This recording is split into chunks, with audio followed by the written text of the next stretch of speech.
guys.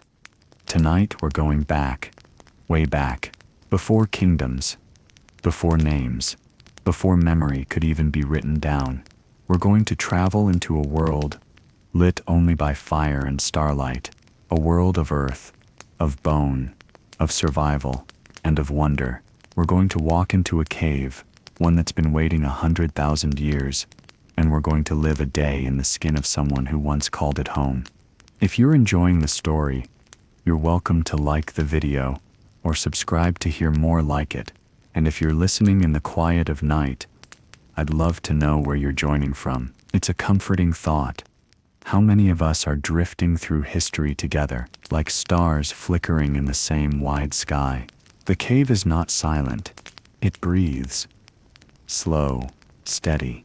The air shifts faintly as you move through it, brushing against your skin with a cool dampness that smells of limestone, soot, and ancient time. Your footfalls are softened by dust layered thick over rock, centuries of ash, of crumbled stone, of skin shed and left behind. The walls loom around you, alive with color, faint red handprints, charcoal lines that stretch into the shape of something wild and remembered. A bison, perhaps, or a horse, with its flank curved in a perfect arc. You can't tell, not fully. The lines are faded, as if time itself has tried to erase them. But they are still here. You are not the first to step into this cave. You won't be the last. The fire is small but strong. It clings low to the ground, its smoke rising in wisps through a narrow gap in the stone above. Around it, the family gathers. No one speaks much. Language is not what you know today. It exists, but it lives more in the eyes, the hands, the rhythm of breath. Communication is shape and sound, and silence held together. There is a woman with her back to you, crouched near the embers. She is stirring something thick in a vessel shaped from clay and smoke. Her hands are scarred. She has used them well.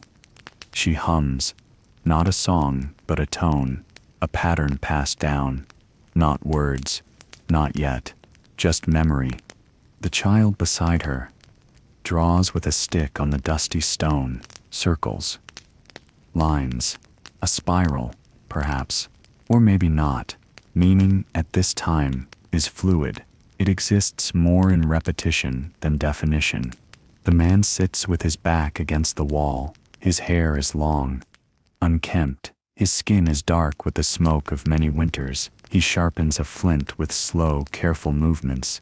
His hands steady, the stone blade taking shape with every pass. This is his offering, his art, his survival. You are one of them. You are not watching them from outside. You are here. You are breathing the same air. You pull your fur closer around your shoulders and shift toward the fire. Its warmth reaches only so far.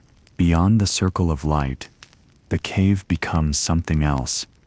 Deep, black, full of things unnamed. Your stomach is not empty, but it is not full. It rarely is. Today, a rabbit was caught, small, not enough for all. The meat is being roasted now. Tiny slivers passed first to the youngest, then the oldest. You will eat last. You don't mind. Hunger is part of the rhythm. It sharpens the edges of your awareness, makes the world more vivid. Above you, the cave ceiling rises. It is streaked with black from smoke, and with red where someone, maybe someone now dead, or maybe someone you love, pressed their hand to the wall and traced around it with ochre. A memory, a message, a mark. I was here. In this world, survival is slow. There are no hours, no clocks, only tasks. Fire to tend, food to seek, shelter to preserve. You move from one to the next, like the tide, without rush, without end. You know the smell of coming rain, the feel of ice in the air. You know the sound of a lion in the dark, the weight of your own breath when the world falls silent. Someone is carving bone. A hollow bird's leg, shaped slowly with a stone knife. They are making a flute, It is not perfect, but it will sing, it will carry sound through the dark places, and remind you that even here, even now, you can make something beautiful. You remember something your elder said last winter, while the cave walls wept with melting frost. The earth is older than us, and it will outlast us, but it does not mind our stories. You didn't understand then, maybe you still don't, but you feel the truth of it, deep beneath your ribs.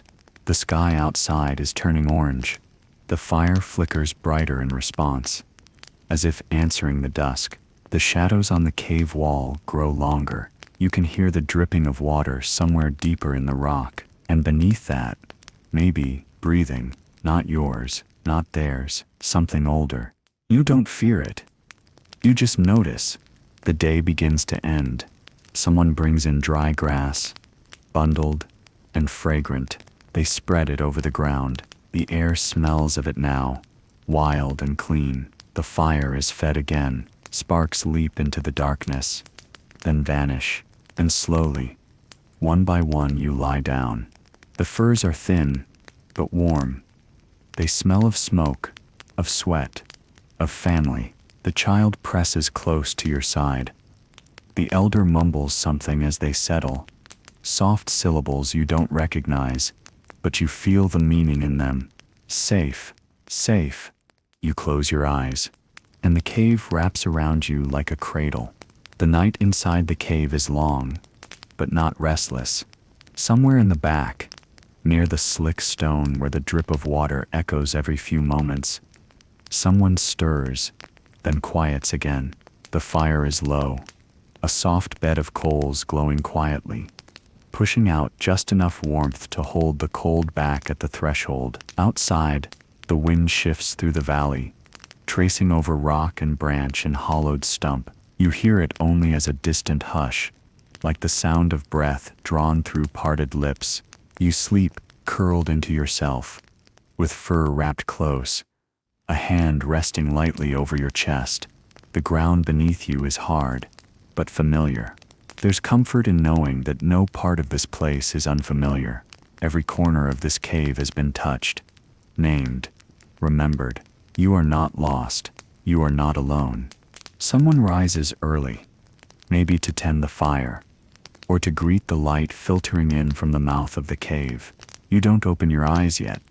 You simply listen to the shifting of bones under skin, the low murmur of thought not yet shaped into speech, the sound of the morning beginning, gently, in the dark. If you're just settling in now, you're welcome to like the video, or subscribe for more of these slow walks through history.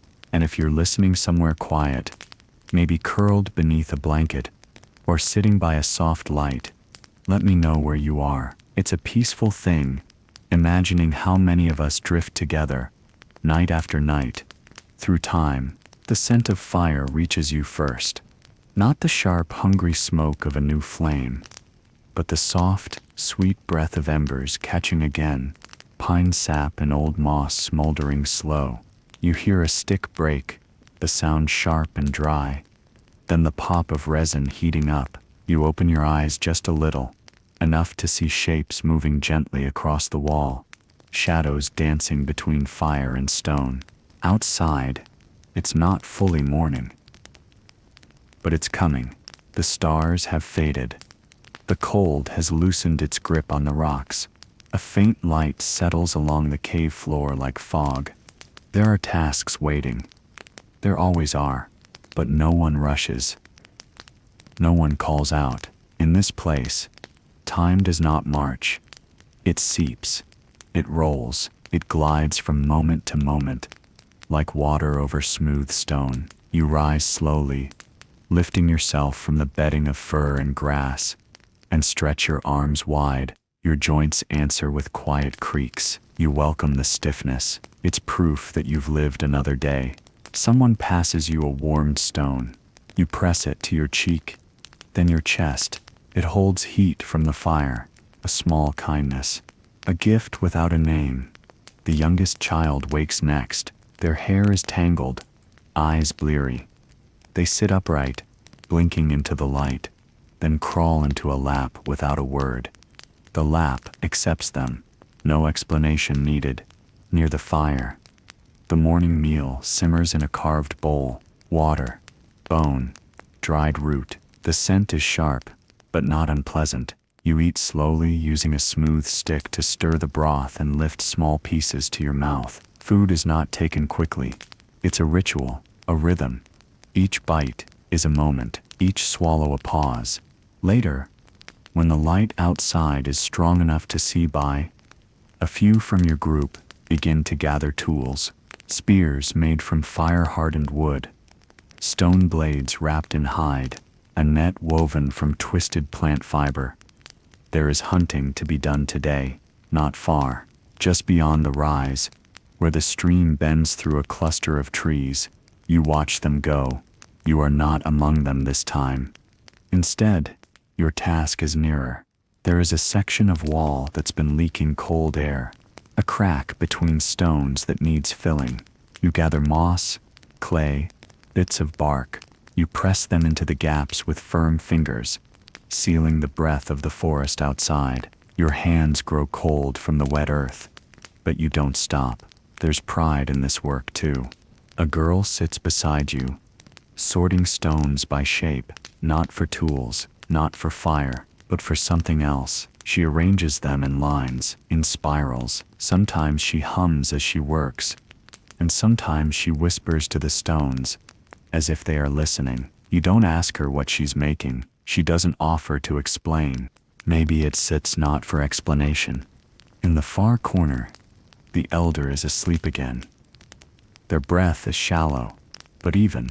Their skin is as thin as the membrane on an egg, and their bones press hard against it. You sit near them for a while, not out of duty, but because there is something comforting in their presence.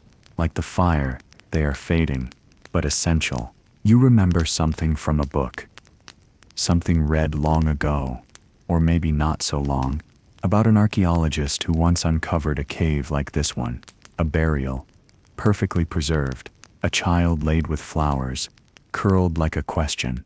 The flowers had long since crumbled to dust, but the pollen remained, a trace of care, of mourning. The book was called Kindred, by Rebecca Ragg Sykes. You remember the way she wrote about Neanderthals, not as brutes, not as caricatures, but as people, fully formed, complex, feeling, like you. The hunter sips call echoes in the distance. Not loud, not urgent, just a signal, a shape of sound that carries over stone and wind and tells you they are returning. You move to the mouth of the cave, stepping out into the open. The sky is wide, pale blue, streaked with cloud. The sun low but climbing. The air smells of water and lichen, and the sound of insects rides on the breeze. You squint into the light and see the hunters making their way back along the ridge. They are moving slowly, which is good. It means they carry something. As they arrive, the group stirs. The child wakes fully and scrambles toward the noise. The woman with the carved bowl sets it aside and stands, brushing moss from her knees. One of the hunters carries a small animal slung across their back. A young deer, maybe. It's not large, but it's enough. The others bring smaller things. Roots, tubers, bark stripped from trees. Everything will be used. Nothing wasted. You help prepare the animal. It's not a grim thing. There's no bloodlust, just precision, respect. The knife moves cleanly through skin. The bones are separated with care. Organs are set aside. You work in rhythm, handing tools, folding hides, setting stones to heat near the fire. It takes hours. The sun climbs higher, then lower again. By dusk, the meat is cooking slowly, wrapped in leaves, set near the coals. The smell fills the cave. Rich, earthy, satisfying in a way that touches more than hunger. You eat, as a group. Quietly, the fire crackles. The cave glows. Later, someone begins to drum, not with an instrument, just hands against a hollow log. A rhythm emerges, simple, steady. Others join in. Stones clack together. Bones tapped on wood, feet pressed into the dirt, heels striking softly, a heartbeat made of many parts. Someone begins to chant. It is not a song you know. It has no words, only breath and tone and memory passed through sound. The cave listens. The stone walls hold the sound and echo it back. Deeper, rounder, like it's been carried through time and reshaped by it. The child begins to dance, arms wide, feet light, circling the fire with clumsy grace. Others laugh, not loud, but kindly, encouraging. The elder opens one eye, smiles, and closes it again. The night stretches, the stars move overhead, though you cannot see them, but you feel their presence in the hush between beats. The air cools, the fire sinks lower, and one by one you drift to sleep again.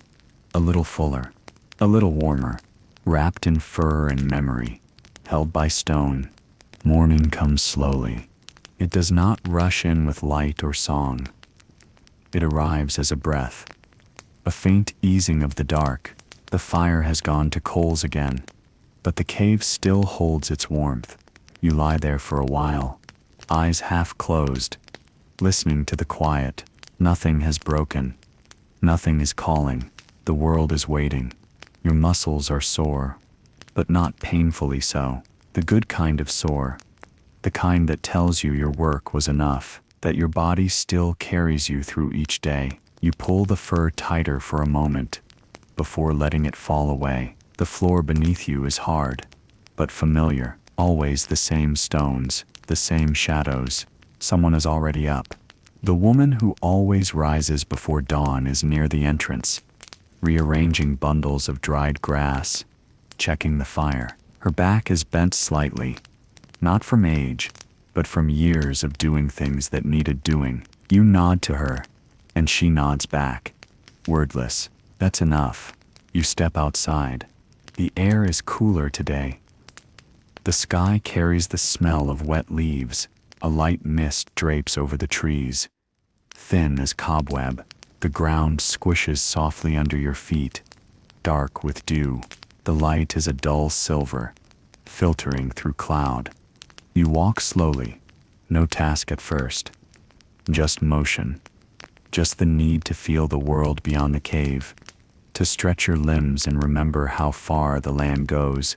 You pass the flat rock where someone once painted a figure in red and black, the outline of an animal long vanished. You touch it gently with your fingertips. The paint is faded, but still there, still clinging. You move past it, down the narrow path between brush and boulder. Your hand brushes against bark, against fern, against the slick stone of a cliff face damp with moss. The world is silent, but not empty.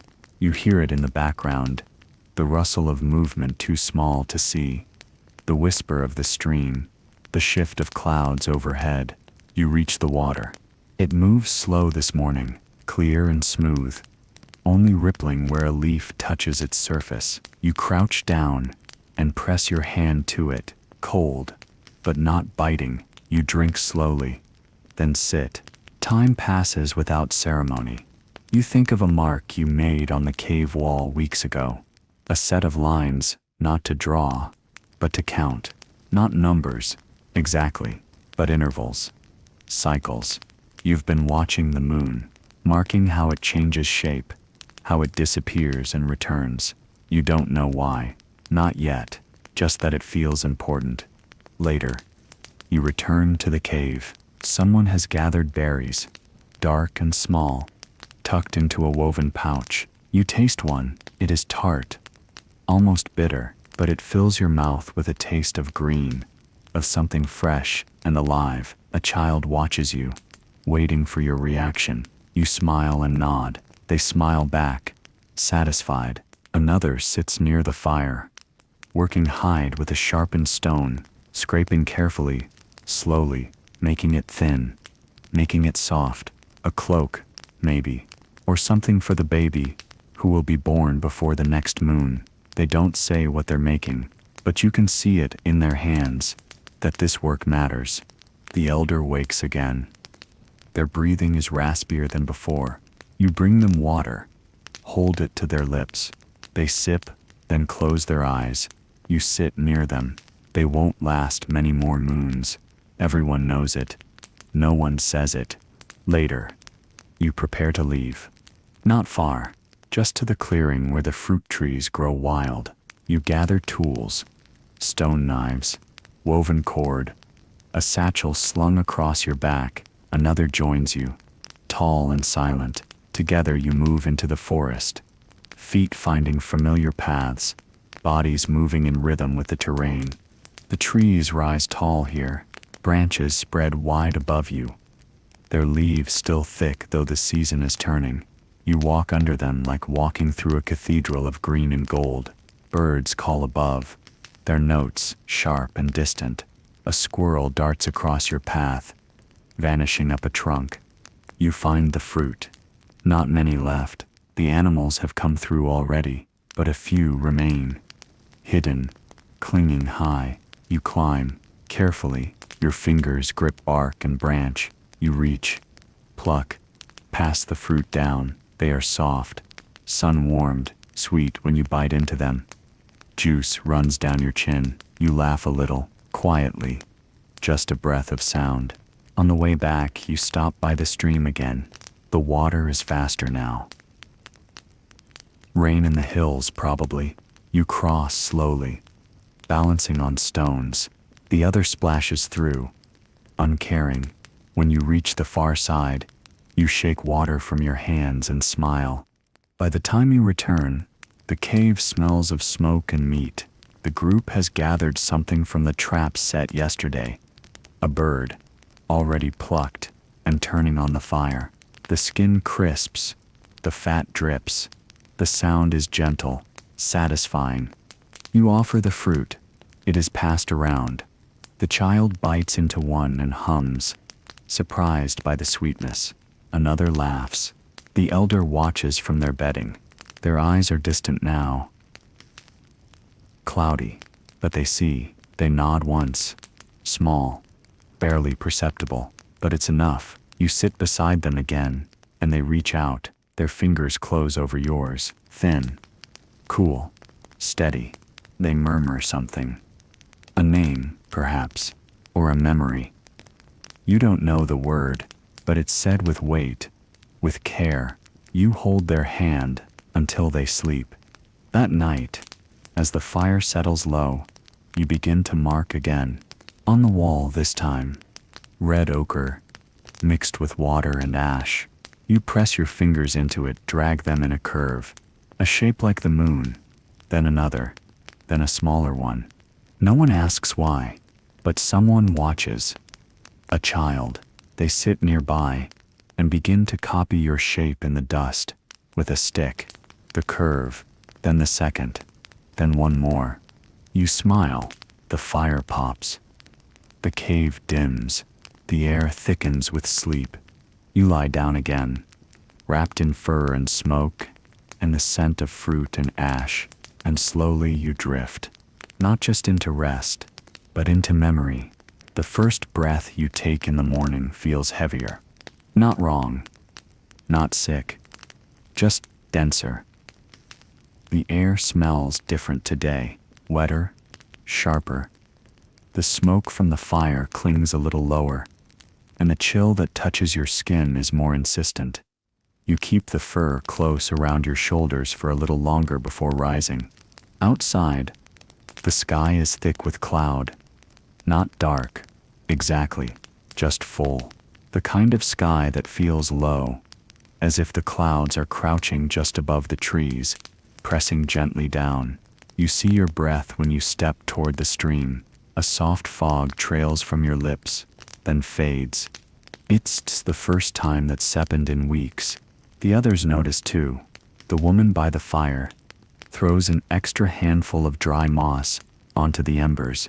The man with the long beard wraps his feet in another layer of hide before stepping outside. Even the children stay close to the warmth, leaning toward it, eyes wide and still waking. If you're enjoying this journey, you can tap the like button or subscribe so we can walk more of these slow paths through the past together. And I'd love to know where you're listening from tonight. It's a thought I hold often. Just how many of us, from all across the world, pause in the quiet together, listening to something older than sleep.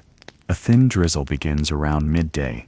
It isn't rain, not really, just a mist that settles in your hair and gathers along your sleeves. You're gathering dry wood today, a task that grows harder as the days get shorter. The forest floor is damp. You turn logs to check their underbellies, feeling for dryness. Some are promising, some crumble in your hands. The ground is softer now. The moss thickens near the rocks, and mushrooms are beginning to push through the fallen leaves. You recognize a few, safe, if bitter. You pick them anyway. Bitter is better than nothing. Back at the cave, the elder hasn't moved. Their breath is shallow. You check their hands. They're cool, not cold, but thinner than before. You offer water. They take only a sip. Their eyes open, then close again. Their mouth moves, shaping a sound, but nothing emerges. You sit beside them for a while. You hold their hand.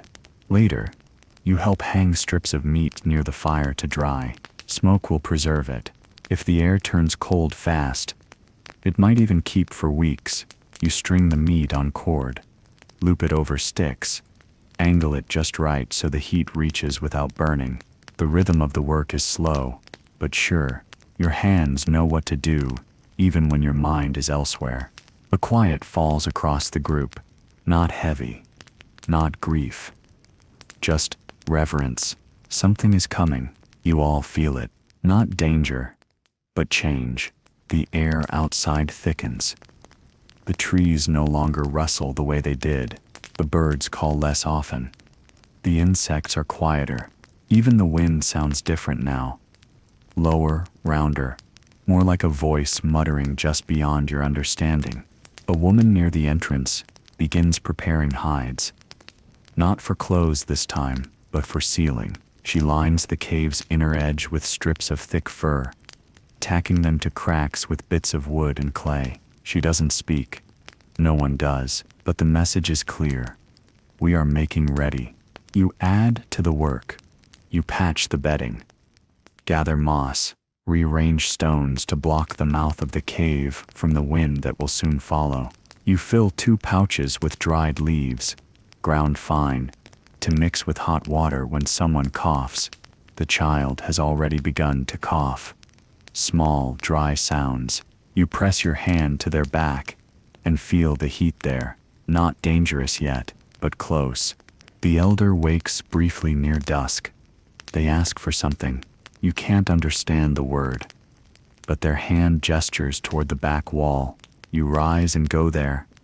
You return with a small carved figure, bone shaped into a simple form, like a bird, or maybe a fish. You place it in their hand. Their fingers curl around it slowly. Then still, that night, no one sings, but no one cries either. The fire burns longer than usual. The coals are fed carefully. The smoke rises in thin, gray trails that vanish into the dark. You sit beside the elder. You hold their hand again, and when the light begins to fade from their face, it fades gently, not like a flame snuffed, but like a tide going out. The cave does not mourn loudly. In the morning, the group gathers stones. You wrap the elder in fur. You choose a place, not too far, not too close. A low shelf in the back of the cave, near the spot where the drawings live. You lay the body gently down, hands folded. The small bone carving is left with them.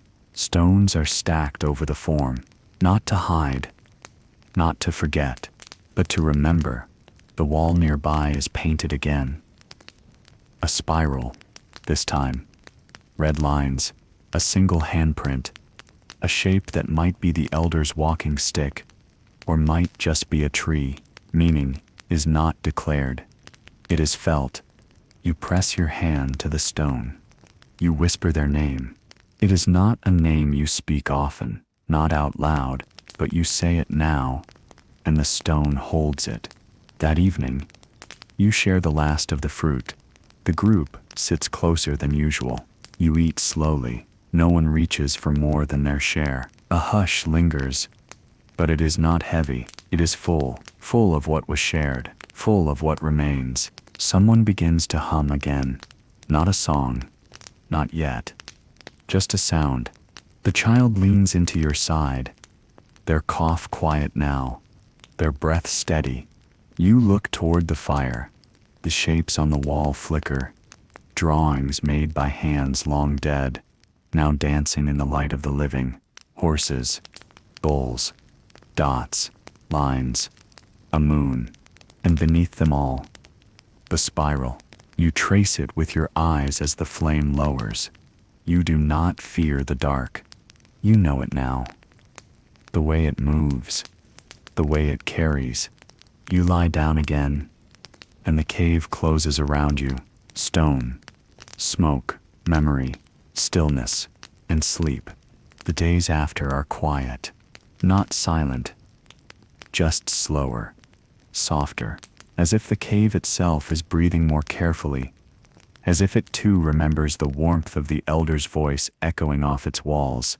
You wake, as you always do, before the light has settled into full shape, but you do not move right away. The furs are warmer this morning, or maybe it's just that your body is slower to leave them. The embers glow faintly. No one has stirred them yet. The woman who usually rises first still lies curled by the far wall, her brow furrowed even in sleep.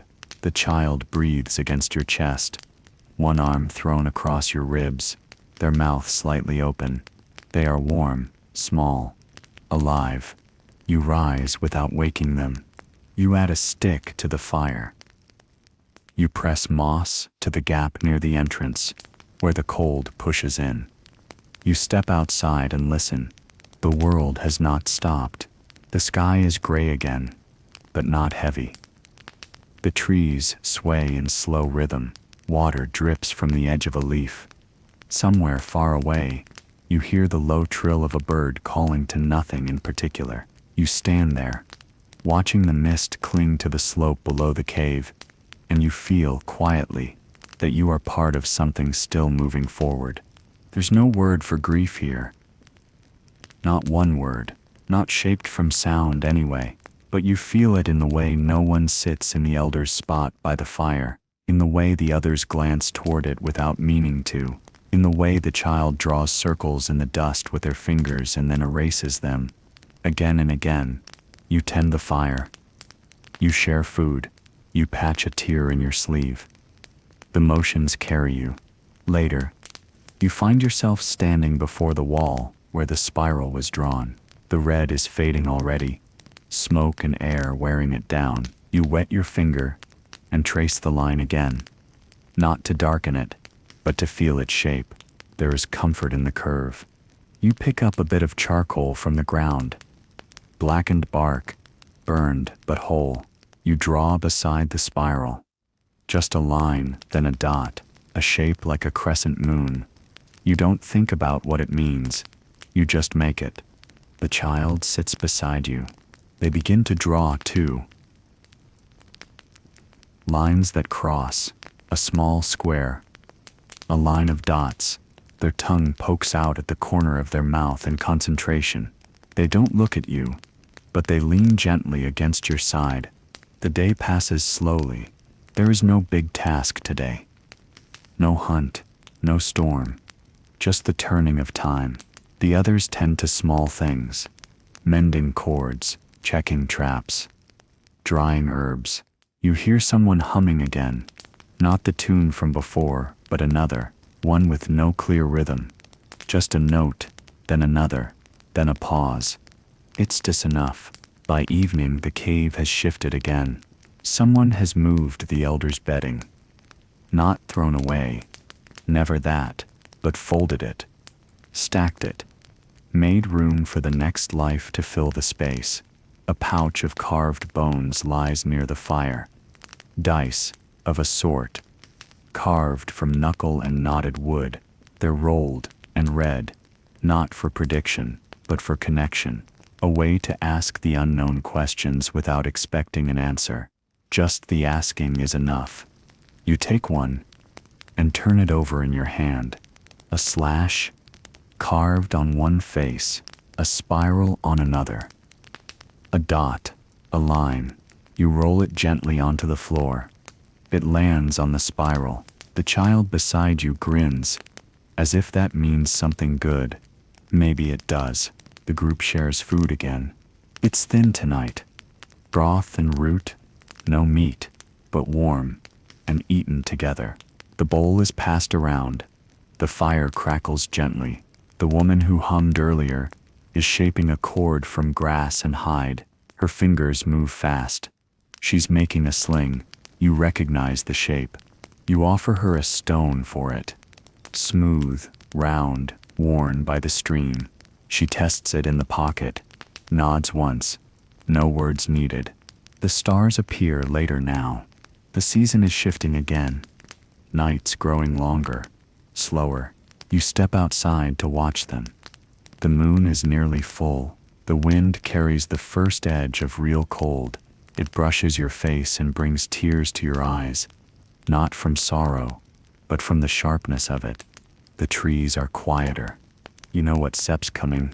Back inside, the child is asleep again. This time beside the older boy who rarely speaks. He's taken to sitting near the back, carving bits of bark into shapes. Sometimes birds, sometimes teeth, sometimes nothing at all. You lie down slowly. Tonight, your body feels older, not from pain, from memory, from all the things it has held, all the hands it has touched, all the weight it has carried, and let go. The fire is low now. The drawing on the wall glows faintly in the orange light. The spiral, the line, the moon, the handprint, each one a story, each one a thread, and your breath, quiet and steady, joins the rhythm of the others around you, each one a promise that you are not alone, that you are still here. The first true frost arrives without ceremony. You wake before the sun, and notice it first in your breath, how it curls like smoke, even inside the cave. The fire has burned low again, down to faint coals, but the cold has pushed further than before. It touches the stone, the hides, the space between fingers and flame. Even the quiet feels different now, more brittle, like a shell of ice over water. You add wood with stiff hands. It takes time to coax the fire back to life.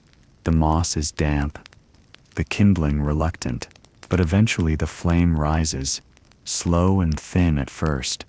Then with more confidence, the warmth spreads in slow spirals, chasing back the edge of the air that bites.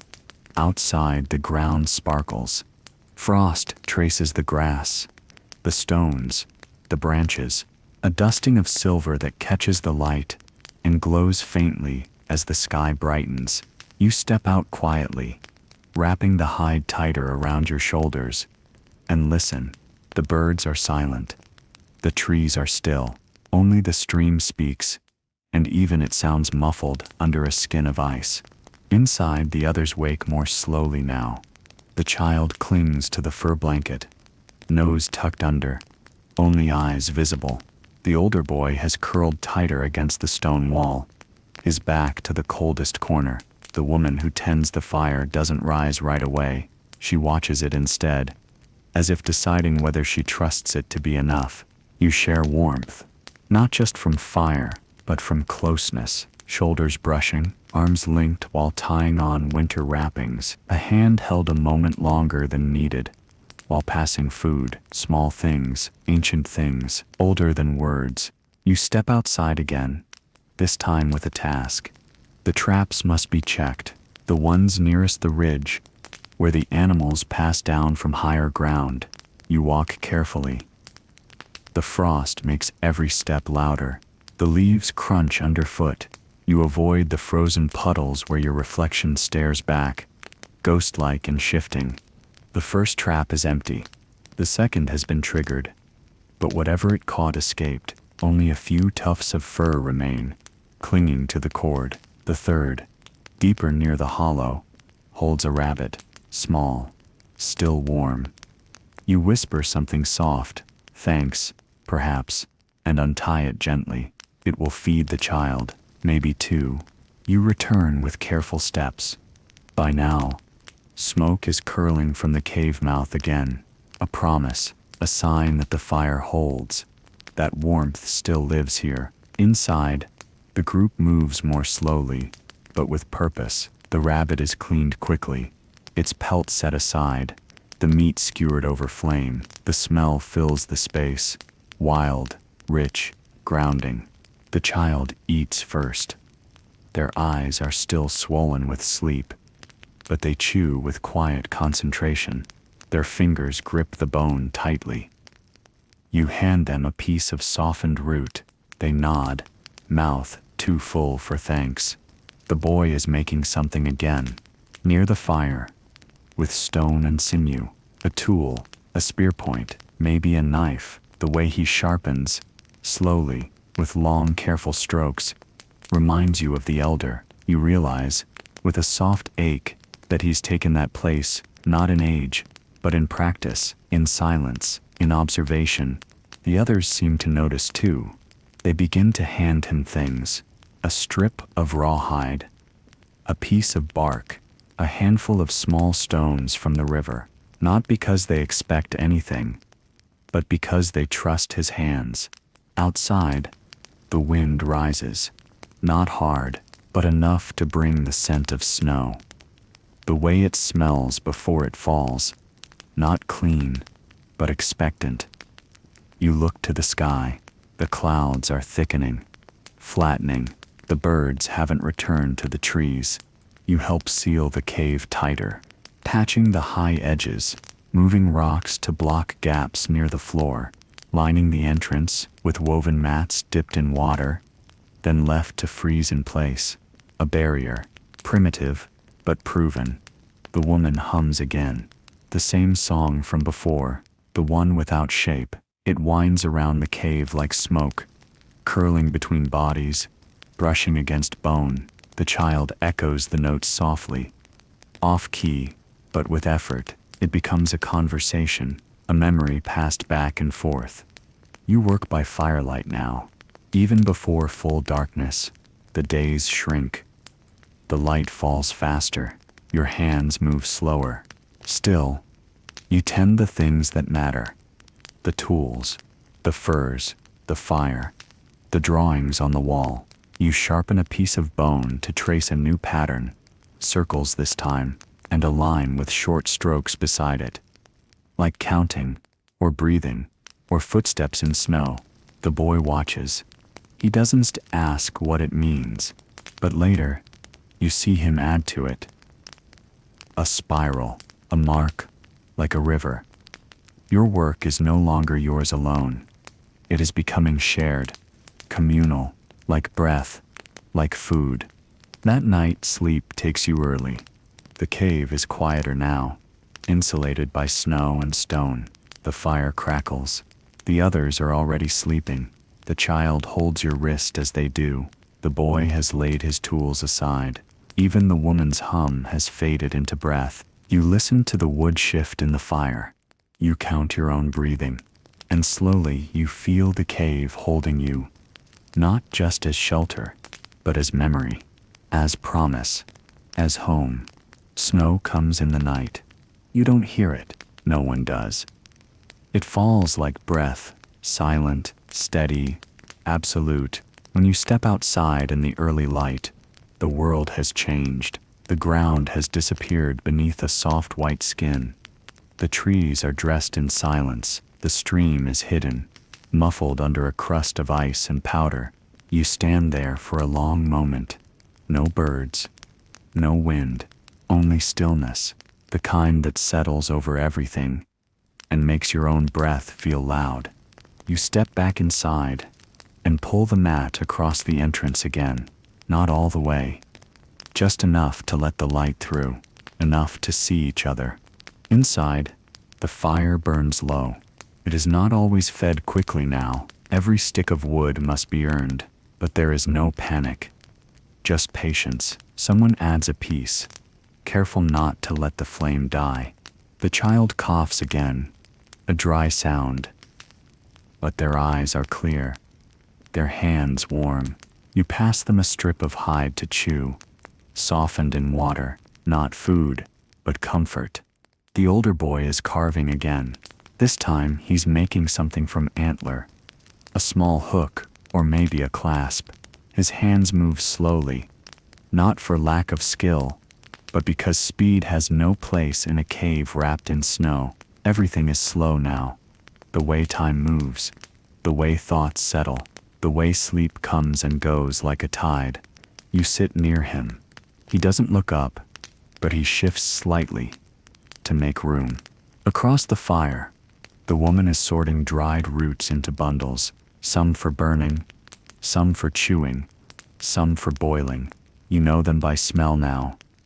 The sharp green ones for breathing, the bitter ones for pain, the sweet ones to help sleep when the wind moans against the stone. And it will moan soon.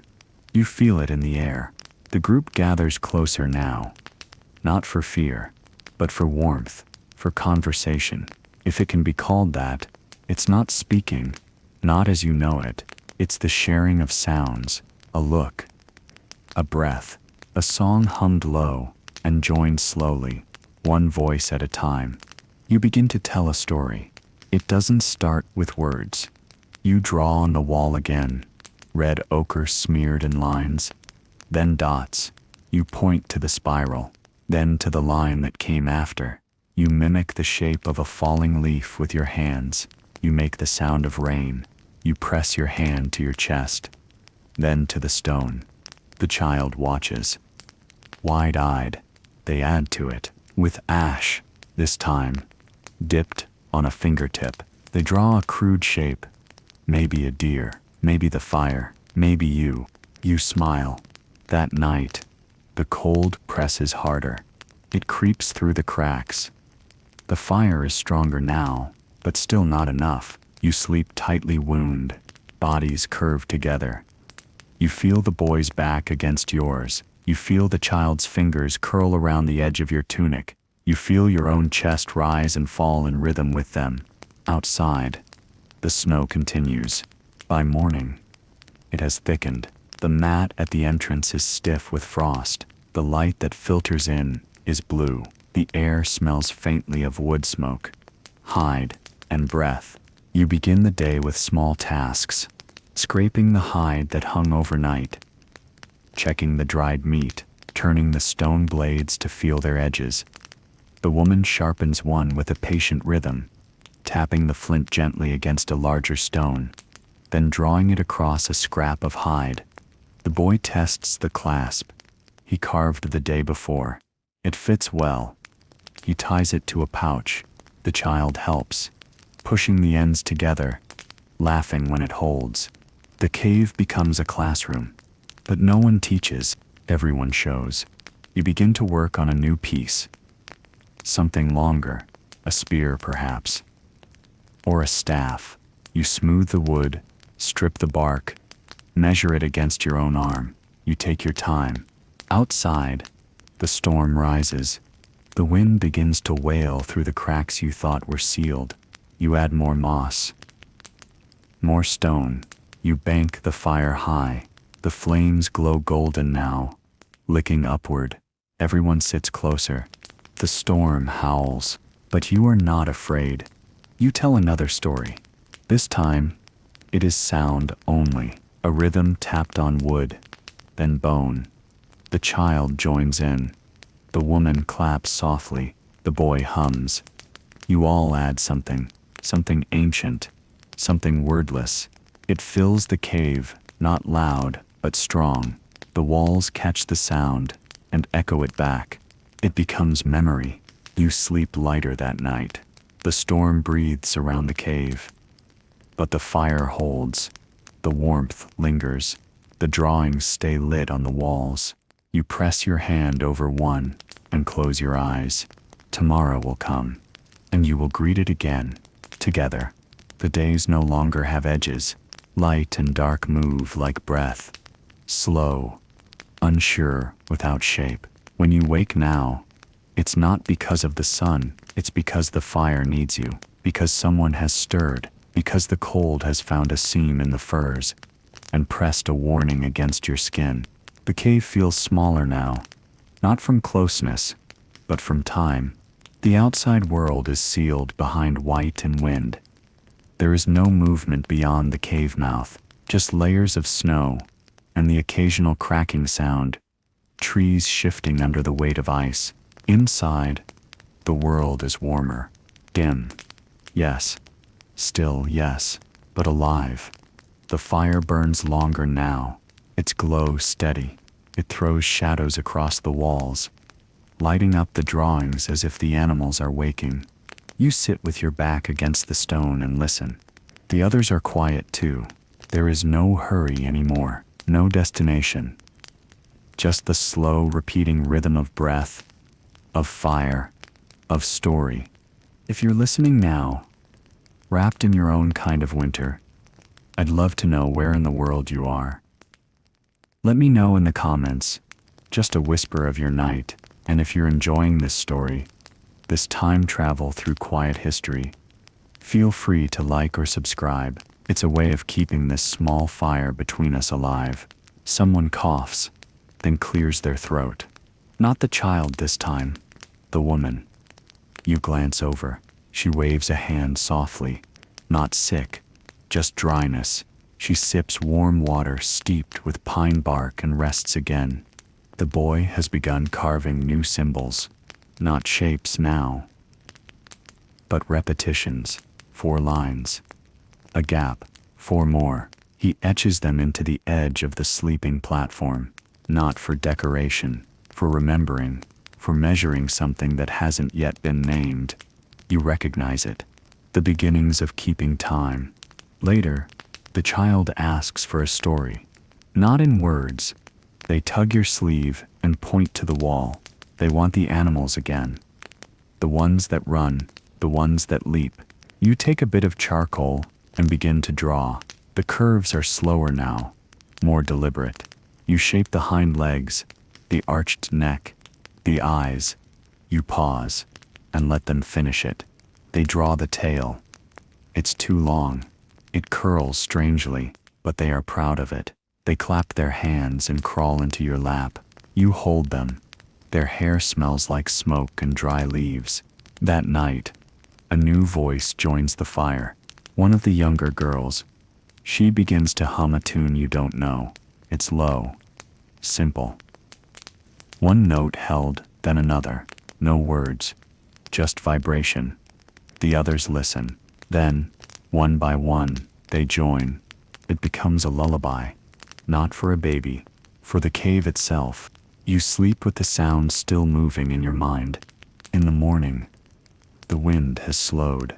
The mat over the entrance no longer pulses. You move it aside and look out. White still covers everything, but it is softer now, more settled. You step outside with bare feet. Just for a moment, the snow bites instantly, sharp and clean. You smile at the shock, then step back inside, laughing. The child tries it next, then squeals and jumps back into the warmth of the furs. The cave smells like pine, not the sharp green of summer, but the sweet, cured smell of dried branches burning. The woman adds another handful of bark to the pot. It steams. The scent is medicine, memory, warmth. The boy shows you something. A necklace, woven from sinew and bone. Simple, but beautiful. The centerpiece is an old tooth, maybe from a lion, or something else long buried. You recognize it from months ago. It had no use then, just a shape. Now it holds meaning. You nod. He doesn't smile, but his shoulders lift. Later, the group gathers near the fire. closer than usual. You sit with your backs pressed together. The woman braids the child's hair. The boy works on his tools. You draw another symbol, this time a hand, not pressed flat, but curled in, like it's holding something. The others see it. They understand. You don't that speak. You don't that explain. But in the quiet, someone reaches out and takes your hand. The cave is full, not of noise, but of knowing. The first shift comes without fanfare. You notice it in the light. Not brighter, but longer. The way it holds, just a little longer, across the cave floor. It doesn't rush in. It lingers. A narrow strip of warmth crawling over stone that wasn't touched yesterday. You don't say anything, but you move closer to it when you sit. The child notices too. They lay their hand in the beam of light, then press it to your face, laughing. Their fingers are still cold, but the laughter is warm. You catch their hand and press your palm against theirs. They lean in and rest their head on your shoulder. The fire burns as always, but it doesn't feel like you need it quite so much today. Not yet. The woman stirs the pot with less urgency. The boy leaves the mat at the cave entrance open longer. You all move slower, but with something else under the surface now. Expectation. If this story has been keeping you company, you're always welcome to like the video or subscribe. It helps keep these quiet paths open. And if you're listening somewhere warm or cold, beneath stars or snow, feel free to leave a little sign of where you are. I like to think of us sitting together, scattered through time and place, sharing something soft. That day, the group spends more time near the cave mouth. You sit in the light. It doesn't feel like spring yet, not even close. But the snow no longer whispers down in flakes. It falls in clumps, heavy, wet. It sticks to your hands like soft clay. You ball some of it, just to feel the weight. The child tries to eat it, then spits it out with a wrinkled face. Later, you walk down to the stream again.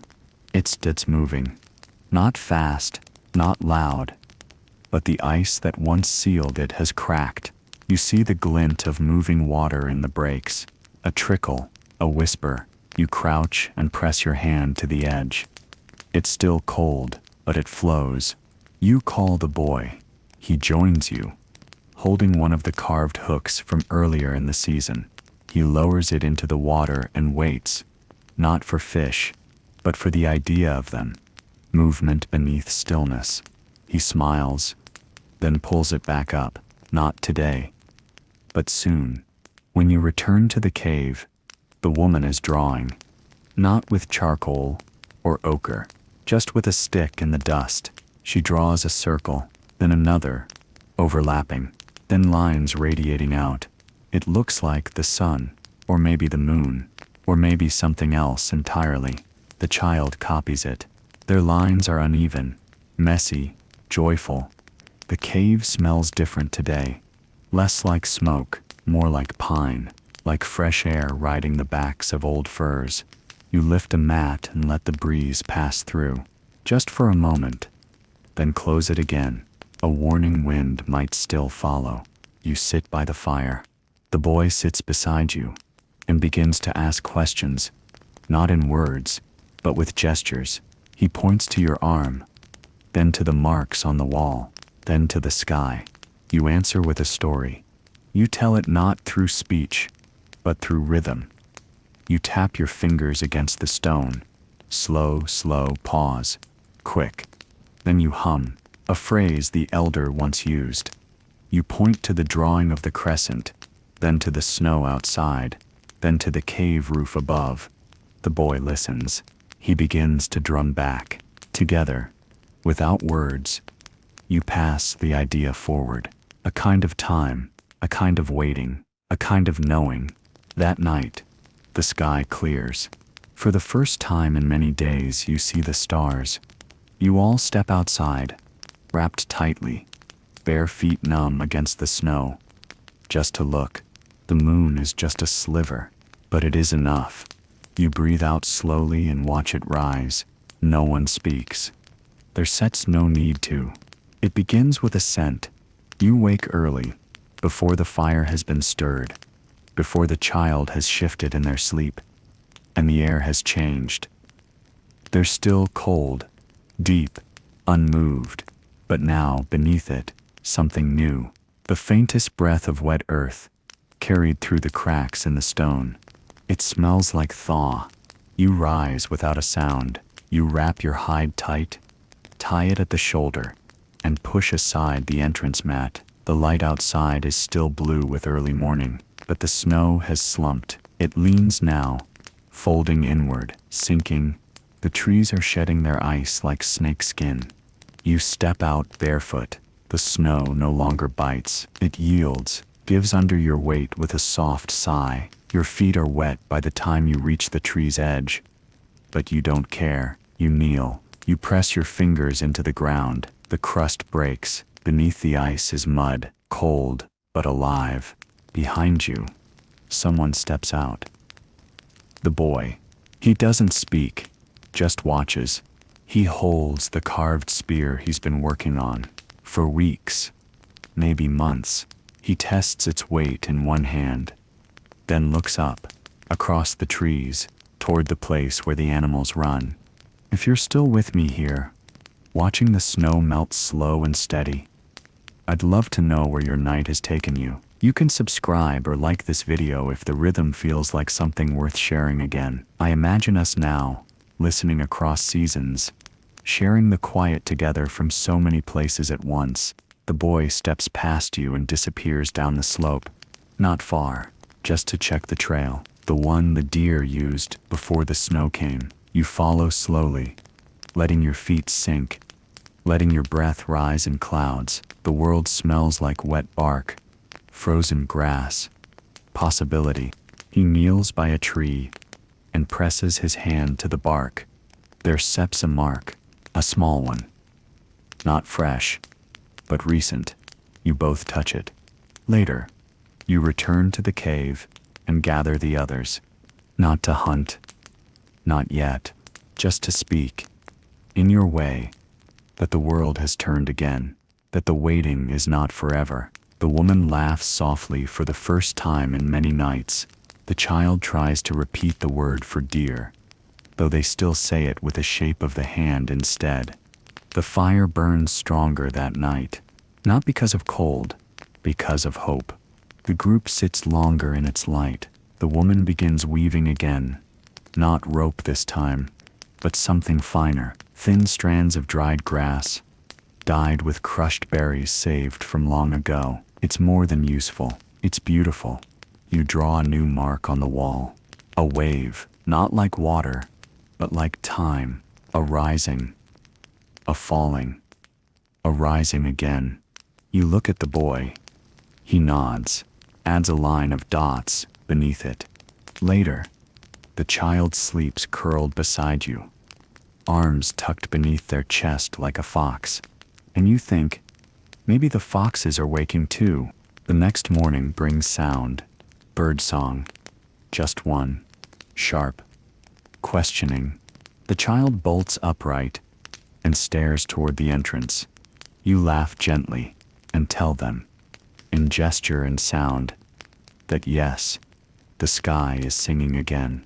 It's not loud, not yet, but it cuts the silence like a thread pulled through hide, a sign that things have not ended, only paused. You spend the afternoon outside, not gathering, not tracking, just walking, watching. You see the first buds, still clenched tight, near the roots of a frozen bush. You touch it, whisper a sound. When you return to the cave, you bring something small, not food, not wood, just a stone, round and pink with quartz, polished smooth by water long ago. You place it near the drawings, a gift for the spring to come. The snow is almost gone. Not completely. Here and there, in the shadows beneath the trees, or pressed against the rocks, it lingers. But the earth has begun to show itself again, dark, rich, and damp. It releases a smell you hadn't remembered. Loam and moss, and the faint sweetness of rot turning into growth. You step outside, and your foot sinks into mud, not ice. You smile without thinking. Behind you, the cave exhales. There's more movement inside now. Not frantic, just wider. Someone laughs. Someone sings softly as they braid a cord. The fire burns in shorter bursts now. It's not needed all day. The child runs in and out of the cave mouth, squealing. They're chasing nothing, just the air itself. Their feet are bare. They come back covered in dirt, their cheeks pink. They press a wet leaf into your palm like treasure. You take it with both hands, as if it's sacred, because it is. The boy has gone scouting. He carries the spear he made through the worst of the cold. He has a pouch now, too, filled with dried meat and a stone knife. He moves like someone who has always known this place, but you remember how quiet he once was, how he only watched. Now he walks ahead. If you followed us this far, across winter and into this slow spring, thank you. It's always beautiful to know these stories stretch across distance, across time zones and hearts and silence. If this night feels soft to you, consider liking the video or subscribing. I'd love to meet you again, one quiet night at the edge of sleep. By mid-morning, the woman has begun to prepare a feast. Its that's not large, but there's more now than before. Roots gathered fresh from softened earth. Nuts left over from the deep cold, found buried beneath the leaves. 2 small fish, caught near the cracked stream. She hums as she stirs the pot. She's using the old carved bowl, the one with the animal etched on the rim, the one the elder always favored. She doesn't speak his name, but she holds the bowl as he did, taps it once before setting it over the coals. The rhythm returns. You sit nearby, carving, not for need this time. You two, shaping something just because. A curved line, a smooth handle, a figure that might be a bird or a memory. The boy returns, mud on his legs, hair damp. He nods once, holds out something wrapped in grass. Inside, early flowers, purple, yellow, small as breath. He gives them to the child. The child offers one to you. You tuck it behind your ear, and they laugh. That night, the feast begins at dusk. You all sit close to the fire, not for warmth, but for light. The food is passed from hand to hand. The pot is scraped clean. The broth is thick, rich with root and fish oil. You eat slowly. Every bite is both now and before. The woman tells a story, a real one, this time with words, shaped and rhythmic. Not a language with names, but sound that carries weight. She speaks of a creature that walked with fire on its back, that taught the trees to sing, that slept beneath stone and dreamed the stars into being. The child listens with wide eyes. The boy carves a new line on the wall. You add to it. A swirl, a shape like a fish leaping toward the moon. Together the images spread. They do not decorate, they declare. We were here, we remember, we became. The fire crackles. The smoke rises slow, spiraling up into the darkness. The air smells of spring, and ash, and old pine. And in that moment, the cave is not just a shelter, it is a story, still being written. The forest smells green again, not a color, a scent, alive, rising from soil and leaf and bark. The trees have shed their silence, buds have opened, water moves in rivulets beside roots, and you hear birds, not just one or two, but a full chorus, shy at first, then bold. You wake to light, real light. It pours across the cave floor like a second fire, golden, warm, inviting. You sit in it, close your eyes, let it soak into your skin like heat from a memory. The child is already outside. You hear their laugh echo through the trees. It sounds brighter now, like it belongs here. The woman follows, carrying a bundle of furs that need washing in the stream. Her voice joins the child's, calling, correcting, then laughing too. You step out and feel it instantly. The mud has dried in places, cracked under the sun. Grass pushes through. Insects hover. The wind no longer cuts. It brushes, lifts, smells of pollen and pine. You close your eyes again and just breathe. The boy is tracking. He moves further each day now, sometimes returning with feathers, sometimes with news.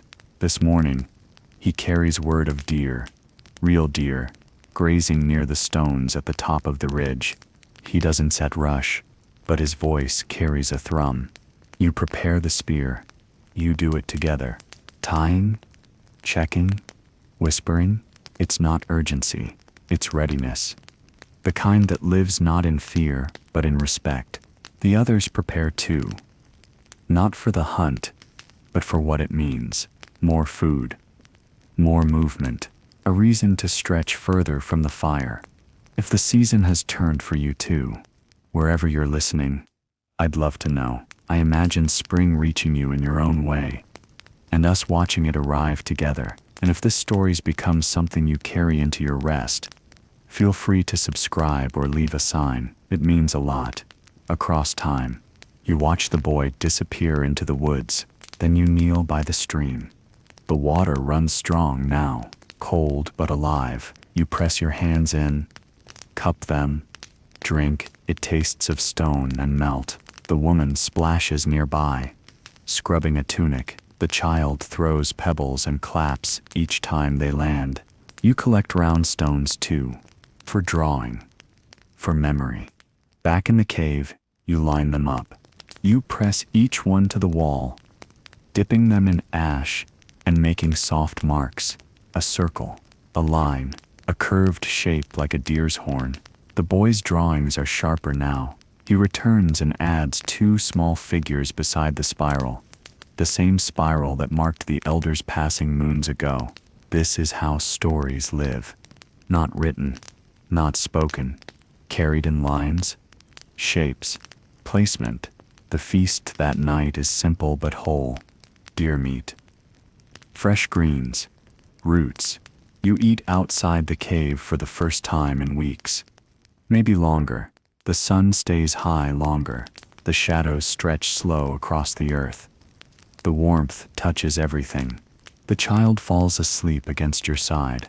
The others speak less now, not because there is nothing to say, because there is no need to fill the air.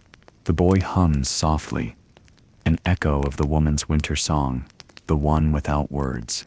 The fire burns, but smaller, contained, less hungry. You lie back and look at the sky. Stars are coming again. You've missed them.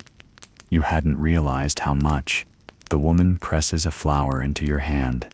Just one, purple, small. You tuck it into the leather cord around your wrist. You sleep outside that night, under the trees. The ground is soft. The air is warm. The wind tells stories now, not warnings. You dream of circles, of breath, of hands pressed to stone, of voices that never needed words. The days are long now. You don't mark them with stones or drawings anymore. You don't need to. You feel them in your bones, in the way the light enters the cave and doesn't leave for hours, in the way the air moves, soft and warm, brushing your hair, carrying the scent of green things. The child plays near the stream. They've learned to fish. Not well, but with joy. Their fingers grasp at the water, chasing silver flashes, and every time they miss, they laugh louder. Their clothes are soaked. Their feet are muddy. Their spirit is boundless. The boy watches from a distance. He doesn't correct them, doesn't interrupt, just watches, sharp-eyed, still, more man than child now. You remember when he first carved alone, silent. Now he leads, gently, not through command, but through rhythm. The cave is quieter, not because it is empty, but because it is full of knowledge now, of practice, of peace. The walls are covered in stories, not just yours, but all of theirs. Lines, dots, figures, spirals upon spirals. One mark overlaps another. A new animal has joined the ones from before. A tree with roots curling down the wall. A figure holding a sun. A line that twists through them all like thread. You draw one last time. A circle, then your hand, not pressed flat, but curled, as if cradling something. The child watches. They press their hand beside yours. Smaller, messier. It is perfect. If you've come all this way with me, thank you. This journey across firelight, stone, and silence has been something quiet and shared, and I wonder, as I say this, if you too feel the shape of these people resting inside you. If you'd like to return, to hear more stories like this, you can like or subscribe, but even if you don't, I'm so glad you were here. Tonight is still. The stars are bright. You all sleep outside again. No longer out of need, but want. The sky is clear. The warmth wraps you without flame. You lie side by side. The boy, the child, the woman, you. You close your eyes, and you breathe. Not because the night demands it, but because this is what it means to be alive. The cave behind you will hold your marks, your ash, your stories, the animals drawn, the circles counted, the memories shared in gesture and song. One day, someone may come here, and they will not know your name, but they will know you were here because of the way the wall curves, because of the handprints, layered one over another, because of the small stone placed carefully in the fire pit's center. They will feel the echo of laughter in the stone, and maybe, just maybe, they will draw beside you and add to the story.